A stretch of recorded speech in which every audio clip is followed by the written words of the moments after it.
एक समय था जब दुनिया कहानियों में लिपटी थी, जहां हवाओं में देवताओं की सांसें बहती थीं। वहां एक ऋषि थे, अद्भुत ज्ञान और गहरी दृष्टि वाले। नाम था भगवान व्यास, पराशर के पुत्र, जिनकी नसों में पहाड़ और नदी का संगम बहता था। जहां मौन और बुद्धि एक दूसरे में घुल चुके थे, वे वही थे जिन्होंने प्राचीन ऋषियों के मंत्रों को संकलित किया, सनातन वेदों को एक सूत्र में पिरोया, और उन्हें एक ऐसी कथा का दर्शन हुआ जैसी किसी ने पहले कभी नहीं सुनी थी। महाभारत, एक महाकाव्य जो कर्तव्य और इच्छा, युद्ध और ज्ञान, भाग्य और स्वतंत्रता के धागों से बुना गया था। लेकिन व्यास ने यह कहानी सिर्फ कल्पना से नहीं रची, उन्होंने इसे देखा था। वे उन लोगों के बीच रहे थे जिनके जीवन इस महाकाव्य का हिस्सा बनने वाले थे। पांडवों के साथ जंगलों में चले, राजाओं की फुसफुसाहटें सुनी और कुरुक्षेत्र के रणभूमि के किनारे खड़े रहे, जहां धर्म और अधर्म गर्जन से भी गहरे मौन में टकरा रहे थे। उनका वरदान सिर्फ याददाश्त नहीं था। व्यास के पास एक दिव्य दृष्टि थी, एक पवित्र नजर जिससे वे दुनिया की परतों के भीतर देख सकते थे। सिर्फ यह नहीं कि क्या हुआ, बल्कि यह भी कि उसका अर्थ क्या था। वे अदृश्य शक्तियों को समझते थे, हर कर्म की आत्मा, हर शब्द और हर युद्ध की नैतिक धड़कन। उनका काम सिर्फ घटनाओं को सुनाना नहीं था, बल्कि उनकी सच्चाई को उजागर करना था। लेकिन सबसे गहरी दृष्टि को भी रूप चाहिए, सत्य की नदी को भी किनारे चाहिए। व्यास ने सोचा, कौन है जो इस कथा को लिपिबद्ध कर सके, इतनी विशाल, इतनी पवित्र कथा जिसे लिखते समय एक पल भी न डगमगाए। वह ध्यान में डूब गए और सृष्टिकर्ता ब्रह्मा का आह्वान किया। हे सत्य के ज्ञानी, गणपति का आह्वान करो, उन्हें अपना लेखक बनाओ, क्योंकि तुम्हारे विचारों की गति और अर्थ की गहराई सिर्फ वही संभाल सकते हैं। और फिर ईश्वरीय आदेश का पालन करते हुए व्यास ने अपनी सांस रोकी, गणपति का ध्यान किया। गजमुख, आरंभ के स्वामी, बुद्धि के राजा, सभी विघ्नों के हर्ता।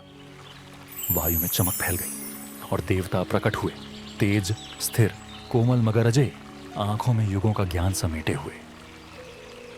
हे विघ्नहर्ता, ज्ञान और करुणा के स्वामी, मेरे मन में एक ऐसी रचना जन्मी है जिसमें जीवन का गहन सत्य है। पर यह सिर्फ शब्दों में सुनाई जाने वाली कथा नहीं है। इसे लिपिबद्ध होना चाहिए ताकि यह युगों तक जीवित रहे। क्या आप अपनी पवित्र कृपा से मेरे वचनों को अंकित करेंगे? क्या आप मेरे शब्दों को अमर बना देंगे? ऋषिवर, मैं आपका आग्रह स्वीकार करता हूँ, लेकिन एक विनम्र शर्त है। जब मैं लिखना आरंभ करूं, तो मेरी लेखनी बिना रुके चलती रहनी चाहिए। आपको हिचकिचाहट के बोलते रहना होगा। यदि आपके शब्द रुक गए, तो मेरा लेखन भी ठहर जाएगा। व्यास, जो सदैव दूरदर्शी थे, उनकी भी एक शर्त थी। स्वीकार है, परंतु हर शब्द लिखने से पहले आपको उसका अर्थ समझना होगा, पूरी तरह, गहराई से। सिर्फ जो सुने वही मत लिखें, जो समझें वही लिखें। ऐसा ही होगा। अटल संकल्प के साथ गणेश ने अपना दांत तोड़ दिया ताकि युगों युगों तक अमर रहने वाला ज्ञान लिपिबद्ध कर सकें।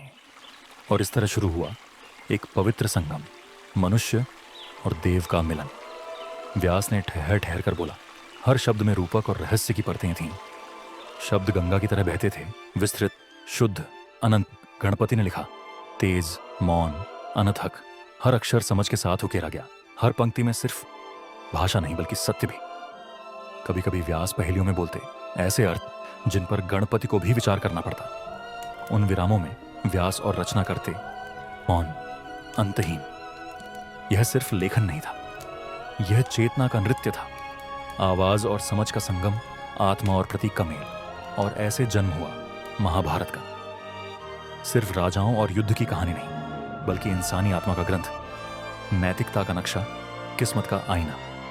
व्यास ने कहा, गणपति ने लिखा और दुनिया को मिला यह अनमोल उपहार। एक ऐसी कहानी जो समय से परे है, एक ऐसा सच जिसे शब्दों में बांधा नहीं जा सकता।